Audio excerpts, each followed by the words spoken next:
நம்மளோட தமிழ்நாட்டு இளைஞர்கள் எல்லாம் கண்டிப்பாக யோசிக்கணும். ஏனென்றால் நம்ம கையில் தான் இருக்குது நம்ம தமிழ்நாட்டு தலையெழுத்து. எல்லாம் விஜயன்றீங்க, விஜய் அண்ணன் நல்லவர் தான், நான் இல்லைன்னு சொல்லலை. ஆனால் கண்டிப்பாக ஒரு வாட்டி முன்னே சீமான் அண்ணனுக்கு வாய்ப்பு கொடுத்து பார்ப்போம். சீமான் அண்ணன் வாய்ப்பை கரெக்டாக பயன்படுத்திக்கணும்னா அடுத்த வாட்டி விஜய்க்கு கொடுப்போம். ஏனென்றால் விஜயோட சீனியர் சீமான் அண்ணன், அது ஒரு வாட்டி நம்ம எல்லாம் புரிஞ்சுக்கணும். நம்ம புரியாமல் இப்போ வந்தவருக்கு எடுத்த உடனே நம்ம தமிழ்நாட்டை ஒப்படைச்சா அது சரி வராது. நிறைய பிரச்சனைகளுக்கு சீமான் அண்ணன் தான் ஃபஸ்ட்டு முதல்ல வந்து நிற்பார்.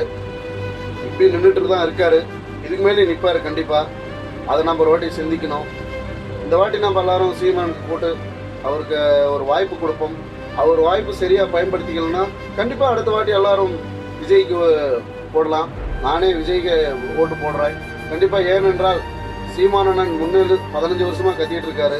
அவரோட நடவடிக்கையும் நம்ம எல்லாரும் பார்த்துருவோம்.